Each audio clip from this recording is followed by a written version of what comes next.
لا حول ولا قوة إلا بالله العلي العظيم.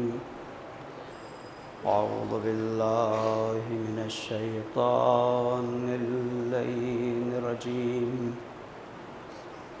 بسم الله الرحمن الرحيم. الحمد لله رب العالمين، والصلاة والسلام والتحية والإكرام على النبي الأمي المكي المدني القرشي الهاشمي الأبتهي الرسول المسدد والمحمود الأحمد والمصطفى الأمجد بالقاسم محمد.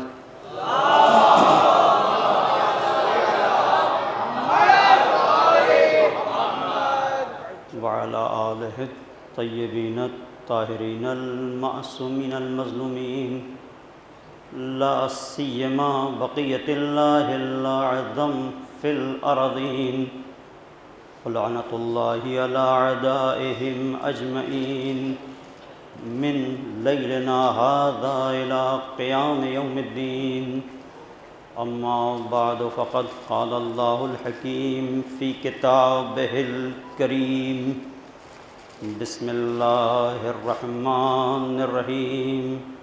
قل إن كنتم تحبون الله فاتبعوني يحببكم الله ويغفر لكم ذنوبكم والله غفور رحيم. قل أطيعوا الله والرسول فإن تولوا فإن الله لا يحب الكافرين. صلوات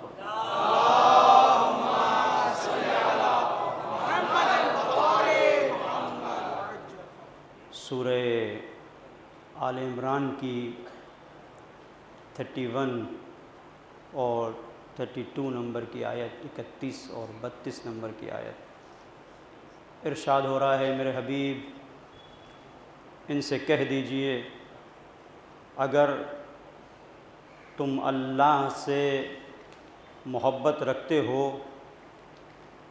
تو صرف دعوی محبت کافی نہیں، تمہیں پیغمبر کی بات کو ماننا ہوگا.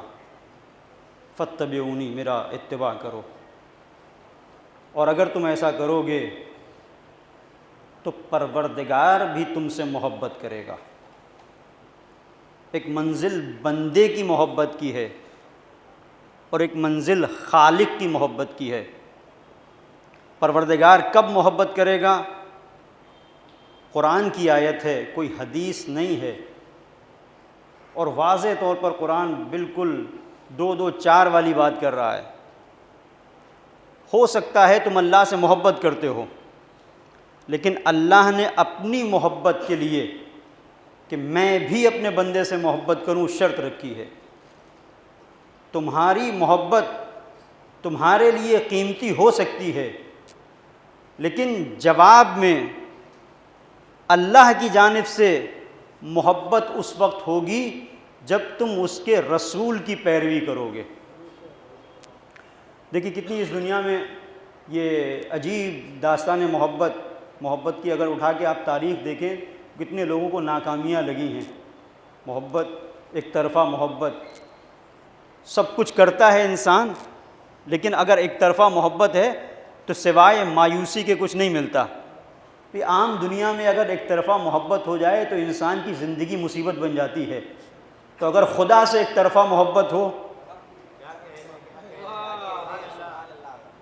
خدا سے اگر ایک طرفہ محبت ہو تو کتنی بڑی مصیبت ہے کہ سب کچھ خالق وہی ہے، رازق وہی ہے، رب وہی ہے، اور ایک طرفہ ہم محبت کیے چلے جا رہے ہیں. تو اگر کوئی ایسا راستہ ہو کہ محبت دو طرفہ ہو، جب تک دو طرفہ محبت نہیں ہوتی تو محبت کا مزہ نہیں ہوتا. ایک طرفہ محبت زہر کا جام بن جاتی ہے، لیکن محبت جب دو طرفہ ہو تب پھر انسان کو لذت کا احساس ہوتا ہے. اب اسی لیے آپ دیکھیں کہ بعض لوگ ایسے کہتے ہیں کہ بھئی نماز میں مزہ نہیں آتا، روزہ رکھتے ہیں بے دلی سے رکھتے ہیں، عبادت کرتے ہیں مزہ نہیں آتا، کہاں سے مزہ آئے گا؟ ایک طرفہ محبت۔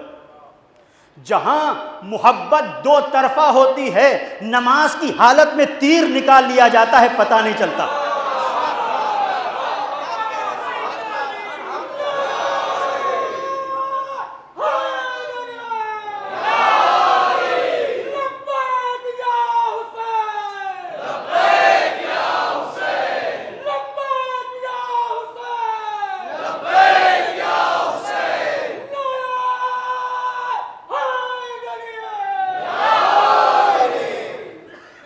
دو طرفہ محبت، اور جہاں محبت دو طرفہ ہوتی ہے تو انسان خطروں سے بھاگتا نہیں ہے، خطروں سے کھیلتا ہے۔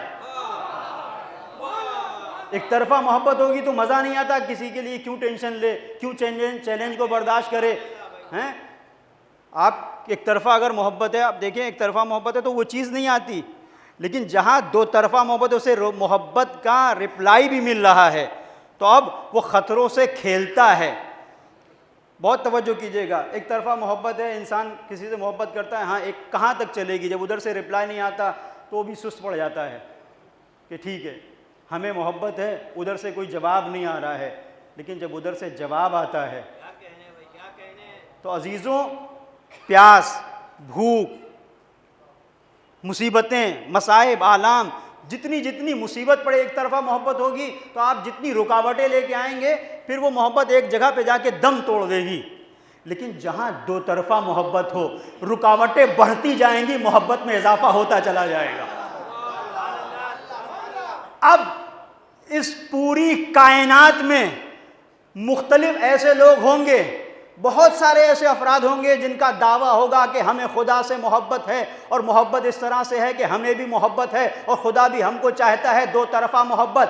ہر جگہ ہر زمانے میں لوگ تو ملیں گے، لیکن کہیں پر آپ کو ایسی کوئی قوم نہیں ملے گی کہ جہاں پر ایک ایسا معاشرہ ہو کہ جس معاشرے میں 100% کہا جائے کہ اس میں ہر ایک وہ ہے جو دو طرفہ محبت کا حامل ہے، سوائے کربلا کے، جہاں 72 میں 72 کے 72 چاہے بوڑھا ہو، چاہے جوان ہو، چاہے بچہ ہو، دو طرفہ محبت ہے۔ نتیجہ یہ ہے کہ تشنگی ہوگی، بھوک ہوگی، پیاس ہوگی، نیزے ہوں گے، تلواریں ہوں گی، لیکن نہیں، ہم محبت کی راہ میں بڑھتے رہیں گے، پیچھے نہیں ہٹیں گے۔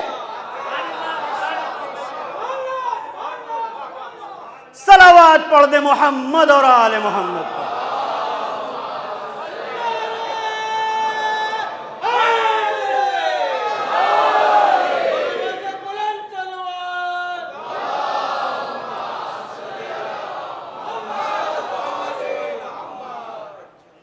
اور عجیب بات ہے عزیزو، یہ کیفیت آپ اس کو محسوس کریں کہ کربلا سن 61 ہجری کا واقعہ ہے، لیکن اس کا تسلسل آپ آج بھی دیکھ رہے ہیں۔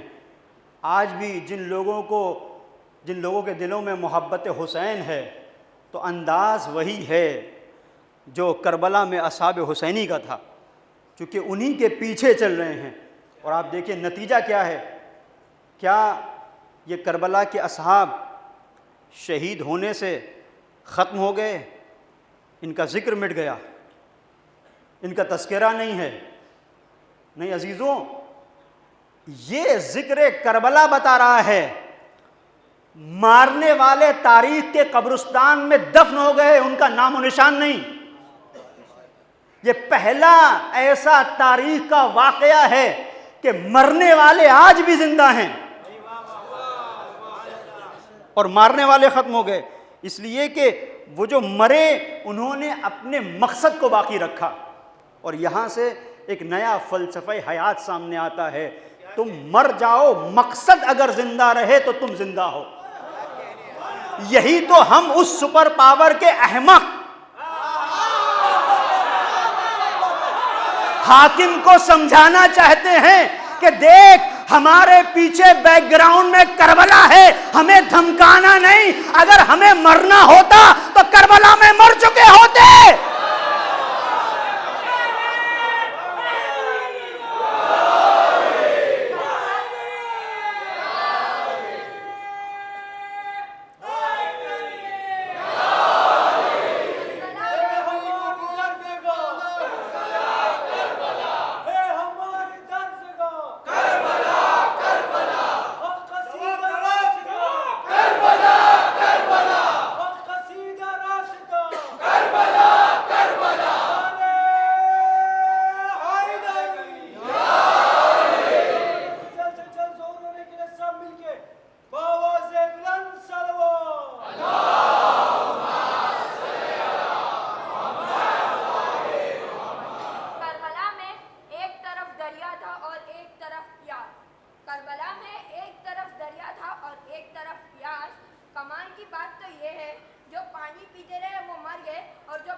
بڑی اچھی بات اس بچے نے اشعار کے ذریعے سے جو پیغام دیا، اس کو دیکھیے، جسم مرتا ہے روح زندہ رہتی ہے، بدن کی موت سے کردار مر نہیں سکتا، چھری کی دھار سے کٹتی نہیں چراغ کی لو،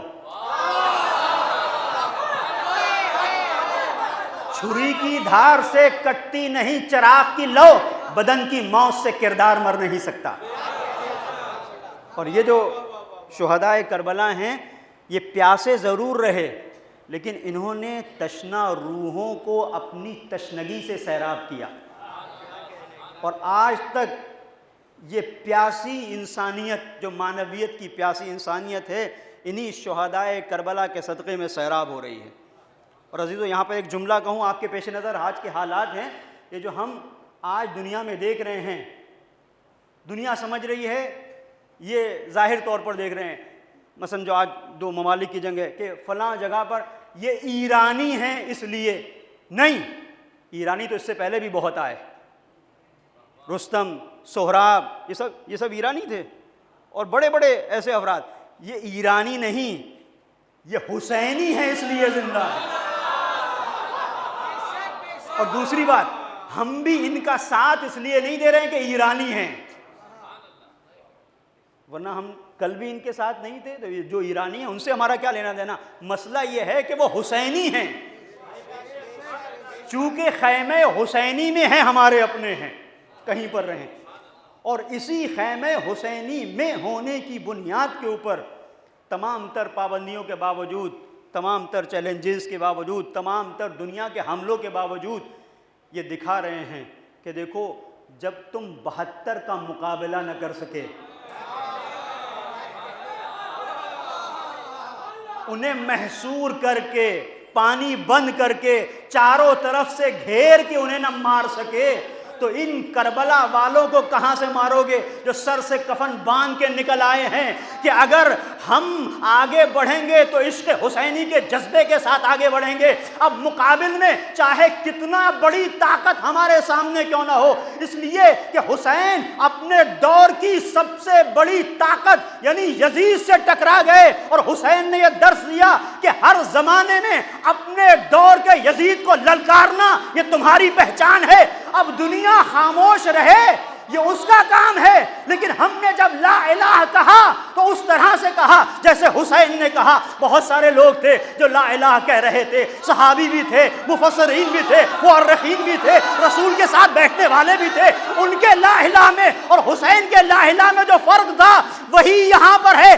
آج بہت سارے عرب ممالک ہیں جہاں اذانوں کے گلدستوں سے اذان کی آواز بھی آتی ہے، مسجدوں میں بھی ہیں، کعبے میں بھی ہیں، لیکن ظلم کے خلاف ایک لفظ نہیں بول سکتے۔ بلکہ کسی اہل سنت ایک عالم نے کہا کہ تمہارے پاس تو شیطان ہے، اتنی کنکریاں شیطان کو ماری جاتی ہیں، تمہارے اندر تو اتنی طاقت نہیں کہ کوئی ایک کنکری اٹھا کر اپنے دشمن کی طرف پھینک دو۔ پھر پتہ یہ چلا نہیں پھینک سکتے اس لیے کہ تمہارے خون میں بھگوڑوں کا خون ہے۔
کہ اب اس سے بڑھ کے شکست یزید کیا ہوگی۔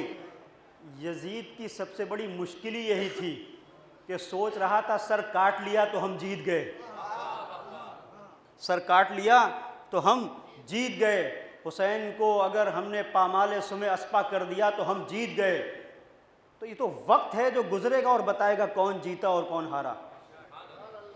جب سید سجاد سے کسی نے پوچھا تو پیش نظر ہے آپ کے کہ کون جیتا کون ہارا، تو مولا نے فوراً جواب نہیں دیا، فوراً جواب نہیں دیا، آنے دے وقت، اذان کا وقت ہوگا تو پھر پتہ چلے گا کون جیتا کون ہارا۔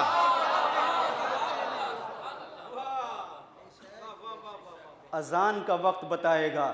تو ابھی بھی جو یزید کا وارث ہے وہ اسی مشکل میں ہے کہ ہم جیت گئے۔ اگر تم نے مقصد حاصل کر لیا تو جیت گئے، لیکن اگر مقصد، آپ بالکل سامنے کی مثال ہے، مثال کے طور پر ایک چھوٹا سا بچہ ہے، اس کے ہاتھ میں رومال ہے، آپ اس سے مانگیں وہ نہ دے، آپ اسے تھپڑ ماریں وہ نہ دے، اتنی زور سے مارے کہ وہ بے ہوش ہو جائے، رومال آپ چھین لیں، تو یہ آپ کی جیت ہوئی؟ اس سے بڑی شکست نہیں ہوگی کہ ایک بچے سے جس کے پاس طاقت نہیں ہے، طاقت کے بل پر آپ نے رومال چھین لیا، جب تک اس کے اندر طاقت رہی اس نے رومال نہیں دیا۔ توجہ کیجئے گا، اس کا مطلب طاقت فتح اور شکست کی دلیل نہیں بنتی۔ اگر طاقت دلیل بنتی تو زینب بندھے ہوئے ہاتھوں اور رسن بستہ ہو کر دربار یزید میں اپنی فتح کا اعلان کرتی نظر نہ آتی کہ زینب نے آوازی قید قیدک وسعسایک وناصب جہدک واللہ لا تمہو ذکرنا ولا تمیت وحینا، یزید جو چاہے کر لے لیکن یاد رکھ نہ ہمارے ذکر کو ختم کر سکتا ہے نہ ہماری وحی کو مٹا سکتا ہے۔ اور جو زینب نے اعلان کیا، آج آپ دیکھیں، آج یہ آپ نے خبروں میں سنا ہوگا کہ اس جولانی کے کتوں نے جہاں پر عزائے سید الشہداء ہو رہی ہے وہاں جا کے موقع پہ حملہ کیا، کچھ لوگوں کو گرفتار کیا، کچھ کو شہید کیا۔ تو عزیزوں، اتنی شکست کے باوجود بھی کہ جہاں پر آج یزیدیت کا نام و نشان نہیں ہے، اس کے باوجود بھی ان احمقوں کو سمجھ میں نہیں آتا اور بار بار مقابلے پر آتے ہیں اور سید الشہداء کے اس ذکر کو مٹانا چاہتے ہیں کہ جس کے لیے پروردگار نے کہا وَرَفَعْنَا لَكَ ذِكْرَكَ۔ اگر کسی ذکر کو باقی رکھنے کی ذمہ داری خدا لے لے تو ساری دنیا مل کر اس ذکر کو ختم کرنا چاہے تو نہیں کر سکتی، اور اسی کے مقابلے پر جن کے ذکر کو خدا مٹانا چاہے ساری دنیا کی بیساکھیاں مل کر انہیں اٹھانا چاہے تو اٹھا نہیں سکتی، اس لیے کہ پروردگار نے ان کی قسمت میں ذلتوں کو لکھ دیا ہے۔ اور آج آپ جہاں پر عزت و شرف کا معاملہ ہے، دیکھیں خیبر میں مسلسل جنگ ہوتی رہی، مسلسل جنگ ہوتی رہی اور بڑے بڑے سورما آتے رہے، لیکن فتح نہیں ہوئی۔ فتح ہوئی تو حیدر کرار کے ہاتھوں پر۔ تو تاریخ تمہیں بتا رہی ہے، اے عرب مملکتوں کے سربراہوں، دیکھ لو آج تاریخ اپنے آپ کو تکرار کر رہی ہے، دہرا رہی ہے۔ جتنا چاہو اپنے بڑے بڑے لیڈروں کو بھیج دو، کچھ ملنے والا نہیں ہے، لیکن اگر فتح ہوگی تو حیدر کرار کی نسل سے کوئی سید علی جب سامنے آئے گا تو یہودی دم دبا کے بھاگیں گے، یہ کہتے ہوئے بھاگیں گے وہی آ گیا جس نے مرہب کو پچاڑا تھا، پناہ گاہوں میں بھاگو کہ موت سے فرار ممکن نہیں ہے۔ علی کی تلوار سے اگر بچنا ہے تو اپنے آپ کو تہخانوں میں لے کے جانا پڑے گا۔ وہ فرق یہ ہے، کل ذوالفقار علی تھی، آج سجیل ہے، خیبر ہے، عماد ہے، فتح ہے۔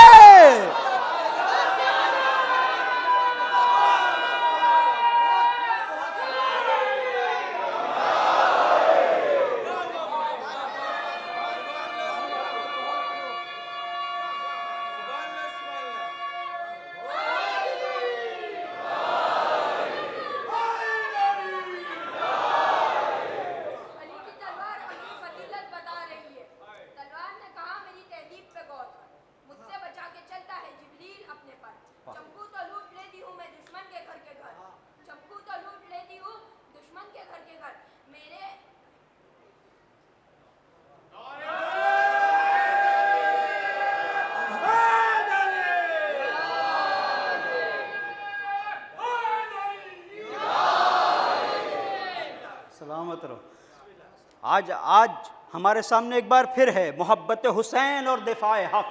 اگر محبت حسین ہے تو انسان کس طرح سے دفاع حق کرتا ہے، کس طرح سے ڈٹ کے مقابلہ کرتا ہے۔ دشمن پریشان ہے، اور عجیب منزل ہے عزیزوں، یہ آج ہمارے سامنے جو ماجرا ہے یہ حق و باطل کا ایک عظیم معرکہ ہے۔ ایک طرف حسینی لشکر ہے، ایک طرف یزیدی ہیں، ایک طرف ایک ہی مزاج توحیدی، اور جس نے ایک بار نہ کہہ دیا تو وہ نہ ہاں میں نہیں بدل سکتا۔ یزید نے بھی تو یہی کہا تھا حسین بیعت کر لو، حسین نے کہا نہیں۔ آج یزید کا وارث یہی کہہ رہا ہے کہ سرنڈر ہو جاؤ،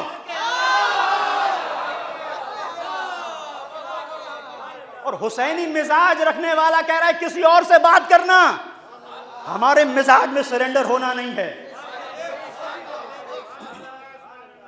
اور اس کا نتیجہ کیا ہے، اسے آپ اگر دیکھیں، پوری توجہ کیجئے گا، یہ آج بعض جو دنیا میں فہم رکھنے والے، سمجھ رکھنے والے افراد ہیں، وہ اس حقیقت کو سمجھ رہے ہیں، لیکن عجیب بات ہے، حقیقت کو سمجھ بھی رہے ہیں اور ساتھ دینے کے لیے تیار نہیں۔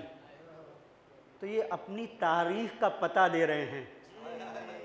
کل سب کو پتا تھا کہ اگر علی نہیں آئیں گے تو فتح نہیں ملے گی، لیکن علی سے جلن تھی، حسد تھا، دیکھ نہیں سکتے تھے علی کے ہاتھوں میں پرچم کو۔ آج یہی صورتحال ہے، علی والے کے ہاتھوں میں پرچم دیکھتے ہوئے انہیں ایک حسد کا، ورنہ اندر سے انہیں خود پتا ہے کہ یہی آگے بڑھ کے مارکے کو جیت سکتا ہے، اس لیے کہ انہی کی تربیت حسینیت کے سائے میں ہوئی ہے، محبت حسین کے سائے میں۔ اور یہ اب صرف ہماری بات نہیں ہے، اب یہاں سے بہت توجہ کیجیے گا، صرف ہماری بات نہیں ہے، غیر کہہ رہے ہیں۔ آپ نے دیکھا ہوگا مراکش کا ایک یوٹیوبر ہے، اس نے ایک کلپ نکالی، بہت غور کیجیے گا، بڑی عجیب منزل اس نے اس چیز کو بیان کیا، اور اس میں میرے پاس ہے، اگر کسی کو چاہیے میں اسے دے سکتا ہوں، بہت مشہور ہوئی تھی، بہت وائرل ہوئی تھی۔ اس نے بڑی اچھی بات کی، کہتا ہے کہ میرا تعلق مذہب اہل سنت سے ہے۔ پہلے کلیئر کر دیا، وہ اہل سنت بھائی مجھے بہت پسند ہیں جو حق کا ساتھ دینے میں شرماتے نہیں، وہ بہت عزیز ہیں۔ ٹھیک ہے آپ کا کوئی بھی مسئلہ ہو، لیکن کم سے کم اتنی جرأت تو ہے کہ حق کو حق کہہ سکیں۔ ان منافقوں سے تو بہت بہتر ہیں جو ہیں اندر سے منافق اور اہل سنت کی نقاب ڈال کے بیٹھ گئے ہیں، ان سے بہت بہتر ہیں یہ افراد۔ تو یہ ہمارے بھائی ہیں، ٹھیک ہے، معمولی سے اختلاف ہے، ہم ان کا احترام کرتے ہیں، اور کسی بھی طرح سے کوئی توہین یہ ہم سوچ بھی نہیں سکتے، اس لیے کہ یہ لوگ اصحاب کو مانتے ہیں، اور اصحاب کی خصوصیت یہ تھی کہ سید الشہداء سے بہت محبت کرتے تھے، اور ہم تو اس کو صحابی مانتے ہی نہیں جو صحابی ہو اور دل میں محبت نہ رکھتا ہو، بلکہ ہم تو یہ کہتے ہیں وہ کیسا صحابی جس کے دل میں محبت حسین نہیں، وہ صحابی نہیں پاجی ہے۔ اگر صحابی ہوتا تو اس سے محبت، اور یہ بڑا عجیب مرحلہ ہے عزیزو، اس پہ غور کیجئے گا کہ صحابی اور اہل بیت کی اکثر بات ہو جاتی ہے، تو ایک جملہ کہہ کے نکل جاؤں، فرق بعض لوگ کہتے ہیں کہ بھئی کیا فرق ہے؟ فرق یہ ہے کہ صحابی وہ ہوتا ہے جو رسول سے محبت کرے، اور اہل بیت وہ ہیں جن سے رسول محبت کرتا ہے، جن کو رسول چاہے وہ اہل بیت ہیں، تو ہم ان کے راستے پر ہیں۔ تو وہ جو یوٹیوبر ہے اس نے ایک جگہ پر اس چیز کو بیان کیا، سب سے پہلے کہا کہ بھئی میں اہل سنت ہوں اور میرا تعلق مکتب شیعہ سے نہیں ہے۔ پھر اس نے دو طرح کے اسلام کو پیش کیا، کہتا ہے مسلمان دو طرح کے ہیں، نام لیا سید علی، سید علی خامنئی۔ آج آبروئے تشیع، آبروئے اسلام، آبروئے انسانیت کو خامنئی کہتے ہیں، جو انسانیت کی آبرو کو بچائے اسے خامنئی کہتے ہیں۔ تو وہ یہ کہتا ہے کہ اسلام دو طرح کا ہے، کہتا ہے خامنئی بھی مسلمان ہیں، اور مصر کا جو سیسی ہے حاکم وہ بھی مسلمان ہے، مصر کا سیسی یہ بھی مسلمان ہے۔ پھر کہتے ہیں کہ بن سلمان سعودی عرب کا، یہ بھی مسلمان ہے۔ اور سید علی خامنئی یہ بھی مسلمان ہے۔ آگے بڑھتا ہے، کہتا ہے اردن کا شاہ حسین یہ بھی مسلمان ہے، عبداللہ، تو عبداللہ یہ مسلمان ہے، اور جارڈن کا، اردن یعنی جارڈن، تو جارڈن کا جو حاکم ہے شاہ عبداللہ یہ بھی مسلمان ہے، اور سید علی خامنئی بھی مسلمان۔ کہتا ہے کہ یہ دبئی کا جو خلیفہ ہے بن زائد حاکم یہ بھی مسلمان ہے، اور سید علی خامنئی بھی مسلمان ہے۔ توجہ کیجیے گا، یہ بھی مسلمان ہیں، یہ بھی مسلمان ہیں، یہ سب مسلمان ہیں۔ امارات کا جو حاکم ہے خلیفہ کہ یہ بھی مسلمان ہے، سید علی خامنئی بھی مسلمان ہے۔ اب کہتا ہے لیکن یہ جتنے مسلمان ہیں ان کو ہم دیکھتے ہیں یہ سب ایک جگہ ہیں، اور یہ جو ایک مسلمان ہے اس سے ظلم دیکھا نہیں جاتا۔ اب جو جملہ ہے وہ کہتا ہے یہ جتنے بھی ہیں، یہ سی سی پی سی، شاہ اردن، ملک عبداللہ، یہ بن سلمان، بی بی جتنے بھی ہیں یہ سب کو اکٹھا کرو، بہت توجہ کیجیے گا، سب کو اکٹھا کرو، ایک ترازو کو لو، ایک ترازو اتنی بڑی ہو جن میں سب کو تولا جا سکے، سب کو ایک پلے میں رکھو، بن سلمان کو، سی سی کو، شاہ اردن کو، مصر کے حاکم کو، دبئی کے حاکم کو، امارات کے حاکم کو، سب کو ایک پلے میں رکھو، اور دوسرے پلے میں سید علی کو نہیں، سید علی خامنئی کی جوتیوں کو رکھو۔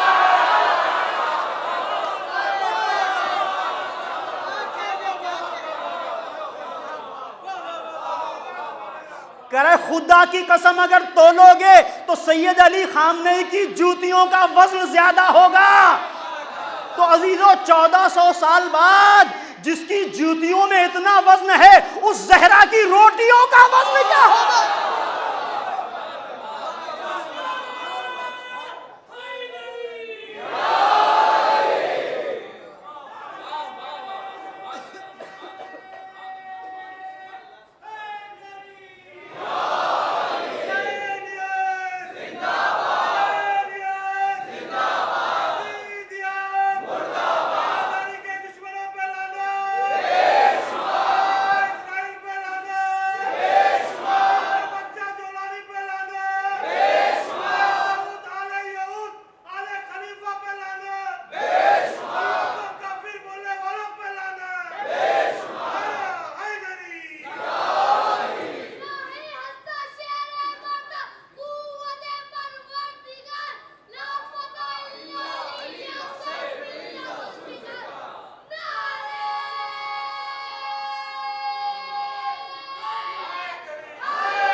عزیزو اس عرب کے اس یوٹیوبر نے ایک فیصلہ کر دیا، بعض لوگوں کی سمجھ میں نہیں آ رہا تھا، جب مولا اپنی جوتیوں کو جو ٹوٹی ہوئی تھی سل رہے تھے،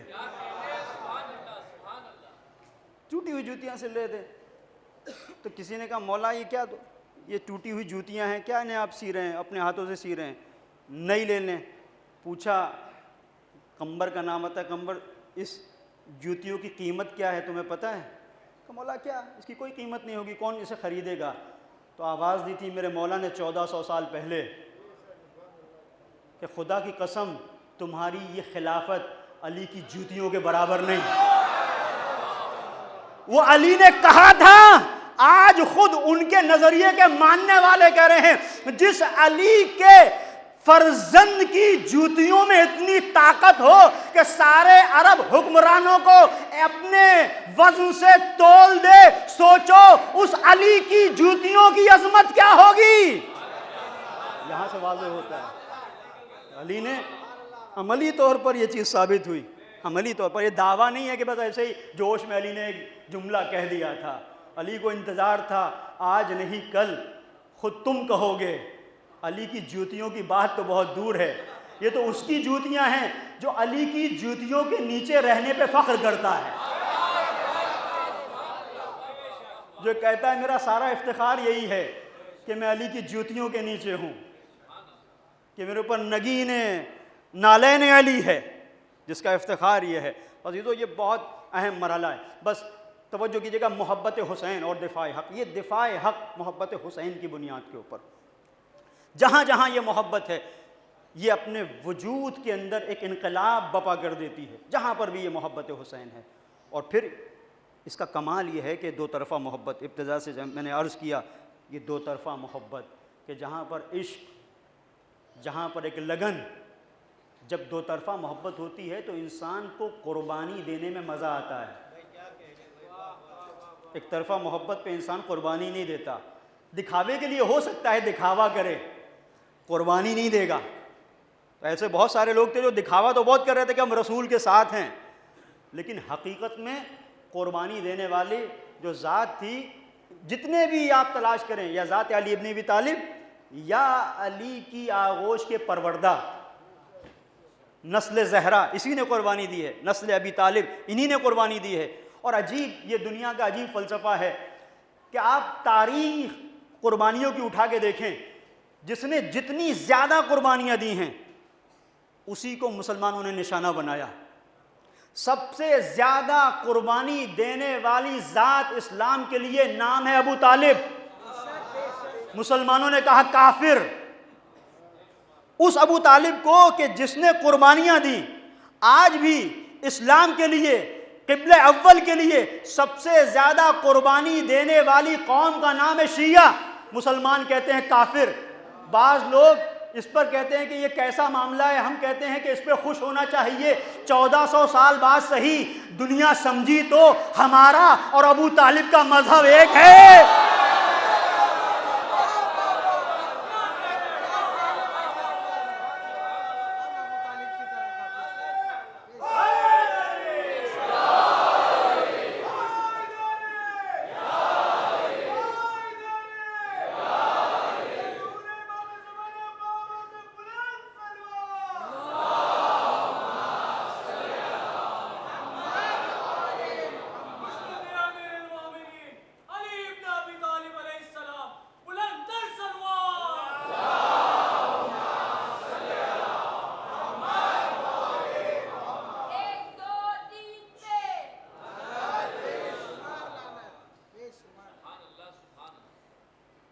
لعنت کا جو بھی مستحق ہے اس پہ لعنت اپنے آپ جاتی ہے،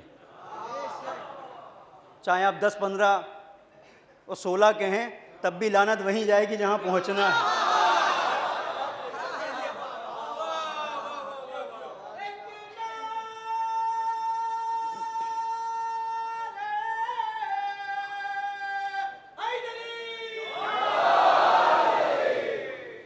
آپ کے اسی شہر میں ایک زمانے میں ایک خطیب آیا کرتے تھے، مرحوم علامہ خطیب اعظم غلام عسکری تابصرہ، جنہوں نے ایک عرصے تک خوجہ مسجد میں بھی اشرا پڑھا اور ایک عرصے تک شاہ خراسان میں بھی، اور بڑا ان کا عجیب انداز تھا.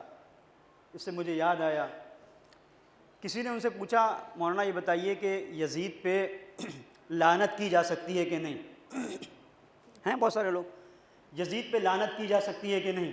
بہت خوبصورت جواب دیا تھا، میں وہ آپ کے حوالے کر رہا ہوں. انہوں نے کہا تھا مجھے یہ بتاؤ وہ کون سی لعنت اور وہ کون سی گالی ہے جو اس لفظ یزید کے اندر نہیں پائی جاتی؟ سب سے بڑی گالی اور سب سے بڑی لعنت تو خود یزید کا نام ہے. انہوں نے اس انداز سے اسے پیش کیا. صلوات پڑھیں محمد اور آل محمد.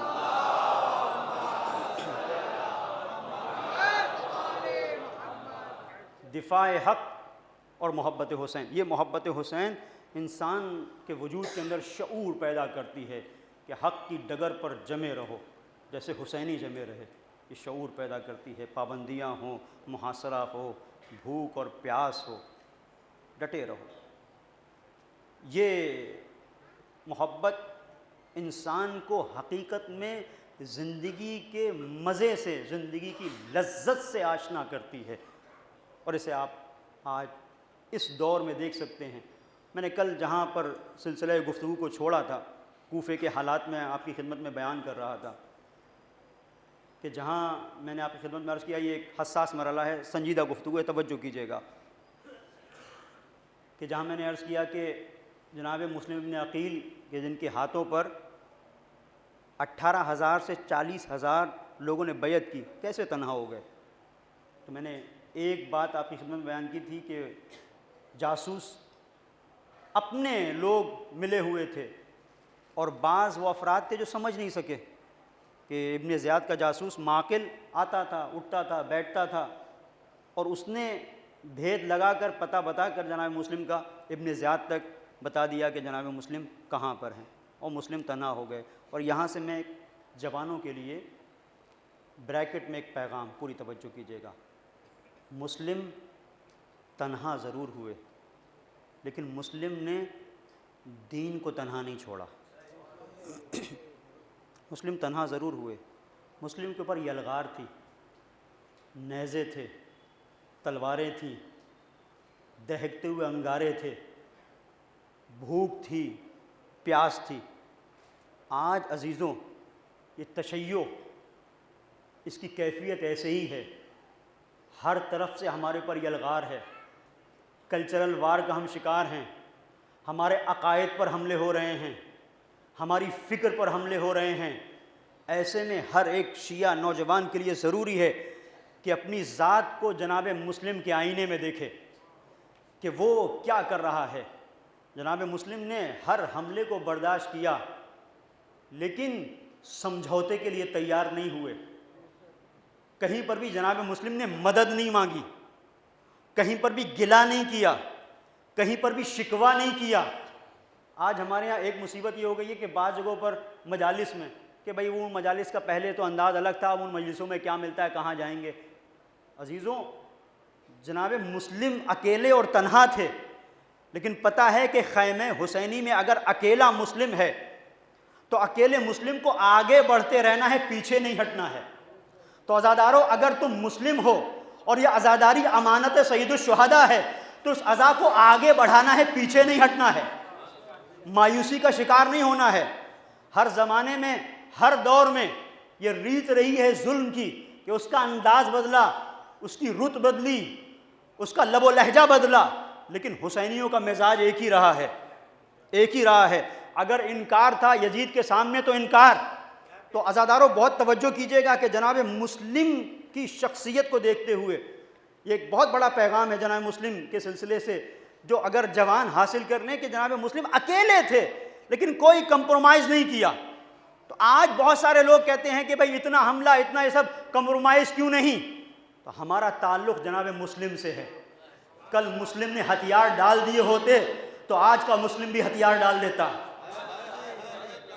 اور عزیزو یہیں سے اس سطح فکری کو آپ بلند کریں کہ یہ تو بات ہی نہیں ہے کہ حسینی کہیں پر آ کر سرنڈر ہو جائیں، ہمیں آگے بڑھتے رہنا ہے۔ ہاں ظلم کی چکی چلتی رہے گی، چلے، جسے قائد حریت نے بہت پہلے بیان کیا تھا شہید حسن نصر اللہ نے، کہ جسے میں نے اس سے پہلے بھی بیان کیا کہ اگر ہمیں فنا ہونا ہوتا، ختم ہونا ہوتا، مٹنا ہوتا تو ہم کربلا میں ختم ہو چکے ہوتے۔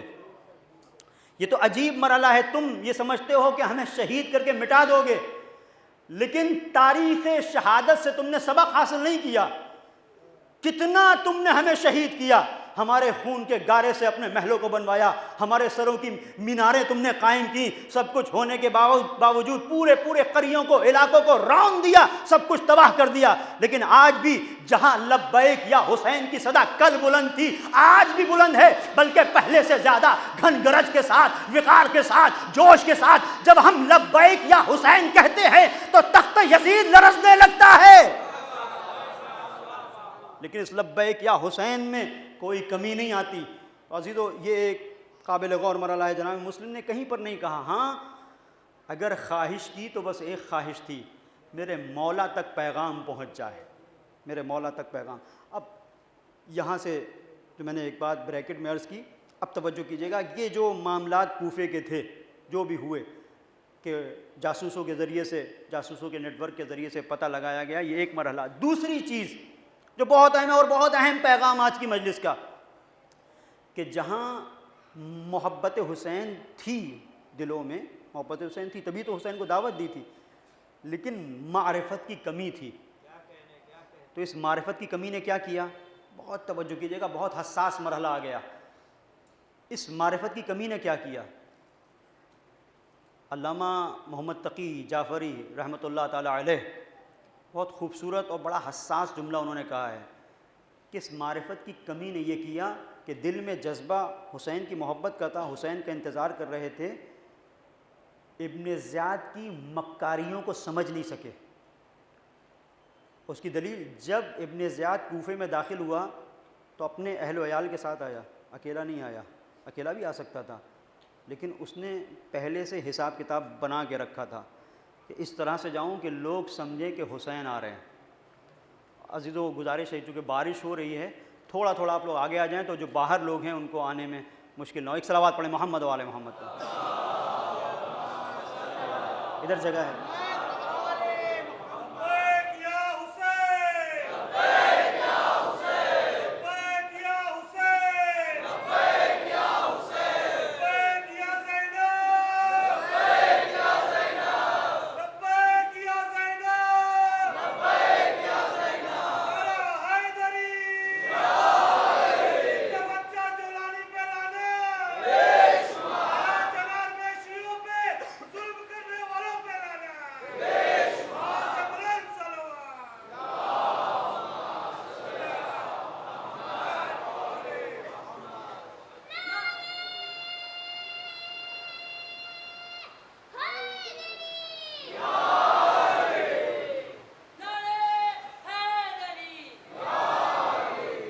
عزیزو، بس میں یہیں پر بیان کو روک رہا ہوں کیونکہ بہرحال بارش ہے اور آپ کو جانا بھی ہے یہیں پر اور وقت بھی ہو گیا۔ انشاءاللہ سلسلہ گفتگو کل آگے بڑھے گا کہ پھر کیا وجہ تھی۔ ایک چیز، بس ایک چیز کی طرف اشارہ، ایک مرحلہ کہ کیوں یہ ابن زیاد کا استقبال کر رہے ہیں۔ ابن زیاد جب آیا تو یہ سمجھ رہے ہیں کہ حسین آ گئے، مرحبا بکم اہلاً و سہلاً، اس طرح سے ابن زیاد کا استقبال ہو رہا ہے۔ انہی میں سے ایک نے کہا بھی کہ حسین نہیں ہے، لیکن اتنا جوش میں تھے۔ تو یہ کوفے کا واقعہ ہمیں بتاتا ہے کہ جوش کے ساتھ ہوش ضروری ہے۔ اگر جوش کے ساتھ ہوش نہیں ہوگا تو ابن زیاد کی چال میں گرفتار ہو جاؤ گے۔ اور دوسرا سب سے بڑا سبب یہ رہا کہ انہوں نے خود فیصلہ کرنے کی ٹھانی۔ خود فیصلے میں کیا ہوتا ہے، ہمارے ذہن میں آ گیا کہ یہ حسین ہے، بس ان کا استقبال کر رہے ہیں۔ راستہ کیا تھا؟ حسین نے کوفے میں کوفیوں کو تنہا تو نہیں چھوڑا تھا، اپنے سفیر کو بھیجا تھا۔ تو راستہ کیا تھا؟ استقبال کرنے سے پہلے سفیر حسینی کے پاس آتے، جناب مسلم ابن عقیل کے پاس، کہ آپ مولا کے نمائندے ہیں، سفیر ہیں، آپ کو پتہ ہوگا حسین کب آ رہے ہیں۔ تو معرفت یہ کہتی ہے، لیکن یہ نہیں کیا۔ تو وہی غلطی جو کوفے والوں نے کی آج کچھ اپنے کر رہے ہیں۔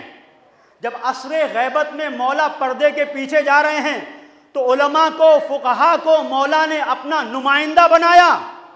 تو آج جو لوگ کہہ رہے ہیں کہ کسی فقیہ کے پاس مت جاؤ، کسی مرجع کے پاس مت جاؤ، اس کا مطلب وہ اپنے آپ کو آمادہ کر رہے ہیں کہ پوری قوم کو کسی ابن زیاد کے حوالے کر دیا جائے، کہ جب تک یہ امام کا نمائندہ رہے گا یہ ابن زیاد کی چالوں کو برباد کر دے گا، مکمل نہیں ہونے دے گا، اس کے سیناریو کو باطل کر دے گا۔ لہٰذا ایک ایک تشیع سے جو بھی متعلق ہے ہر ایک کی ذمہ داری ہے۔ اگر کوئی مرجع کی توہین کرتا ہے، اگر کسی فقیہ کی توہین ہوتی ہے تو سمجھ لو یا وہ ابن زیاد کا جاسوس ہے یا اس کا کام کر رہا ہے۔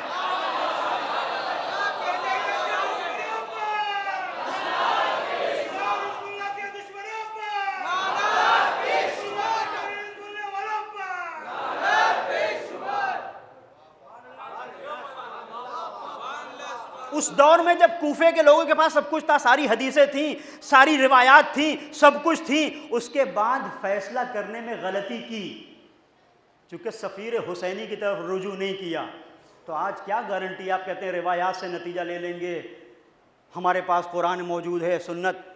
تو عزیزو ٹھیک ہے، لیکن وہ جو فہم روایت رکھتا ہو، وہ جو فہم حدیث رکھتا ہو، اس کی طرف اگر رجوع نہ کیا جائے تو مشکل ہو جائے گی۔ اور اسی لیے آپ دیکھیں کہ سید الشہداء جب کربلا کی جانب آ رہے ہیں تو ایک مقام پر آپ نے پرچموں کو تقسیم کیا ہے، ایک مقام پر پرچم تقسیم کیے۔ یہ زہیرقین تمہارا پرچم ہے، یا حضرت ابوالفضل عباس کا 8 پرچم یا 12 پرچم ملتے ہیں تاریخ میں۔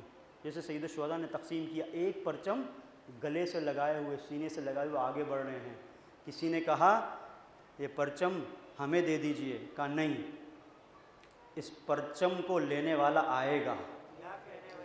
انتظار کر رہے تھے کس کا؟ حبیب ابن مظاہر کا۔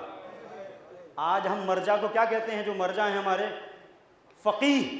فقیہ کا مطلب کیا ہے؟ دین کا گہرا شعور۔ اور خط کیا لکھا سید الشہداء نے حبیب ابن مظاہر کو؟ من الحسین الغریب الی الرجل الفقیہ حبیب ابن مظاہر، حسین غریب کی جانب سے من الحسین ابن علی الی الرجل الفقیہ حبیب ابن مظاہر۔ اور اس کے بعد کیا ہے؟ حبیب انا نزلنا بکربلا، حبیب ہم کربلا پہنچ گئے۔ اگر تم ہماری نصرت کرنا چاہتے ہو فعاجل الینا انت تعلم قرابتنا من جدنا رسول اللہ، حبیب تم جانتے ہو کہ رسول اللہ سے ہماری قرابت کیا ہے، ہماری مدد میں دیر نہ کرنا حبیب، جلدی آنا۔ ہم محسوس کر رہے ہیں اس کا مطلب کیا ہے؟ کہ ایک فقیہ وہ ہے کہ جس کے لیے پوری کربلا ٹھہری رہی، اسے فقیہ کہتے ہیں۔ پوری کربلا جس کا انتظار کرے اسے فقیہ کہتے ہیں۔ تو فقہا کا ہم پر ایک احسان ہے۔ بس عزیزوں، بڑا زینب کو حبیب کے آنے سے ڈھارس ملی ہے۔ جب یہ خط پہنچا ہے، میں نہیں پڑھتا پورے مسائل کیونکہ اب دامن وقت میں گنجائش نہیں، چند منٹ سن لیجئے، مختصر پڑھوں گا کہ جب خط پہنچا ہے اور حبیب نے اس خط کو چوما اور پڑھا تو کھانا کھا رہے تھے حبیب، دسترخوان پر تھے، آنکھوں میں آنسو۔ زوجہ نے پوچھا کیا ہوا؟ کہا فرزند زہرا کا خط ہے۔ کیا سوچا؟ کہا مدد کے لیے بلایا ہے، پکارا ہے۔ پھر کیا فیصلہ کیا؟ کہا جانا تو چاہتا ہوں لیکن تیرا خیال آ جاتا ہے، تیرا کیا ہوگا؟ کتنی بامعرفت زوجہ تھی۔ حبیب میں خاک پھانک کے زندہ رہوں گی، تمہارا مولا تمہیں بلا رہا ہے، جاؤ۔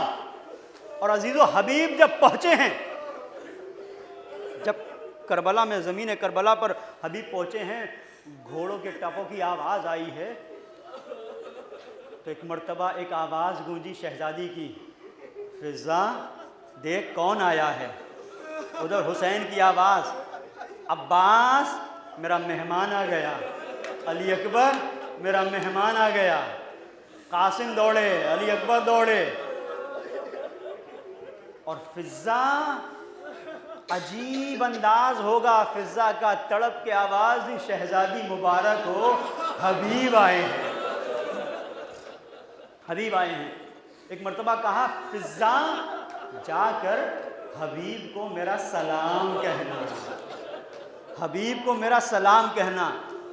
اب میں نے مقتل میں نہیں دیکھا لیکن علامہ جوادی نے لکھا کہ جیسے ہی فضا نے آ کے سلام شہزادی پہنچایا ہے حبیب کو، حبیب نے اپنے آپ کو گھوڑے سے گرا دیا، زمین کربلا پر خاک کربلا کو لیا، اپنے سر پر رکھتے جاتے ہیں۔ ہائے ایسا وقت آ گیا اہل بیت کے گھرانے پہ کہ غلاموں کو شہزادیاں سلام گئے۔ جزاکم ربکم خیر الجزا۔ خدا کسی غم میں نہ رلائے سوائے غم حسین۔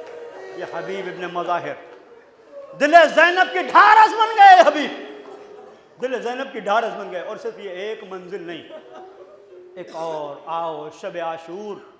شب عاشور جب ایک بھائی اپنے بہن کے ساتھ گفتگو کر رہا ہے اور بہن اپنے بھائی سے کچھ کہہ رہی ہے، بھیا تم نے اپنے جانثاروں کو آزما تو لیا ہے بھیا، اپنے اصحاب کا چونکہ زینب نے دیکھا ہے نانا کا جنازہ کس طرح سے رہا، اماں کا جنازہ تاریکی میں اٹھا، بابا کا جنازہ کیسے، اور بھیا حسن کے جنازے پہ تیروں کی بارش۔ تو زینب بہن ہے، ایک دھڑکا لگا ہوا ہے، بھیا کہیں تنہا تو نہیں چھوڑ دیں گے۔ نافع تاریخ میں ملتا ہے، نافع بن ہلال گزر رہے تھے، کانوں میں آواز، بھیا اپنے اصحاب کو آزما تو لیا ہے۔ اب نافع ایسا لگا کہ جیسے کسی نے پیروں میں زنجیر ڈال دی، سوچ رہے ہیں کیا کریں، کدھر گئے؟ حبیب ابن مظاہر کے خیمے میں۔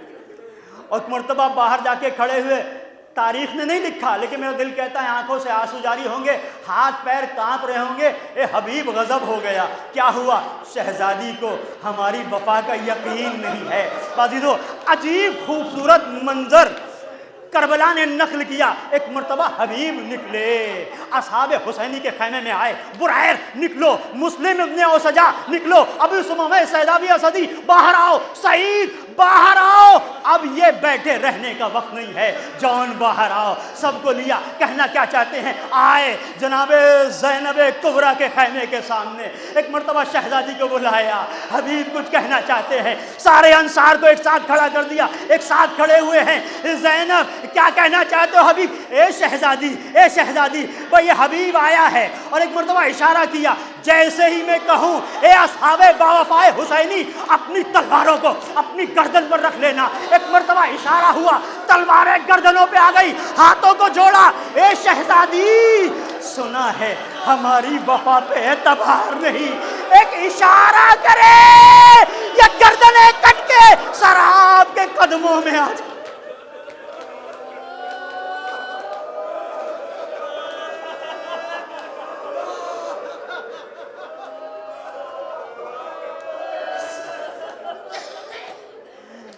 دل زینب کو قرار آ گیا، اور پڑھتا لیکن دامن وقت میں گنجائش نہیں، 2 جملے مجلس ختم ہو گئی۔ اب زینب کا دل مطمئن ہو گیا، جس کے پاس حبیب جیسا دوست ہو، ارے جس کے پاس زہیر قین، ابو سمامہ سیداوی اسدی، مسلم ابن اوسجا، سعید جیسے افراد اور حبیب جیسا دوست، ارے اس کا کوئی بال بیکا نہیں کر سکتا۔ لیکن ایک وقت وہ بھی آیا جب سارے اصحاب وفا ارے گردن کٹا کے سو گئے، زینب نے کیا دیکھا؟ ارے ایک نشیب میں تلواریں بلند، نیزے بلند ہوتے ہیں، دوڑتی ہوئی تلے زینبیہ پہ گئی۔ اب حسین تنہا، شاید ارے چشم تصور میں حبیب کی طرف نظر کی ہو، اے حبیب، ارے وہ شب عاشور تھی، میرے دل کو ڈھارس مل گئی، اے حبیب کہاں ہو؟ اپنے دوست کو بچا لو حبیب۔ اب جو دیکھا تو کیا دیکھا؟ وہ شمر و جال سنالا صدر، شاید تڑپ کے آواز دی ہو، یہ صبر زینب ہے کہ شمر کو سینے پہ بیٹھا دے گئی۔ اے حبیب اگر تم ہوتے تو نہ دیکھ سکتے، سیعلم الذین ظلموا أَيَّ مُنقَلَبٍ يَنقَلِبُونَ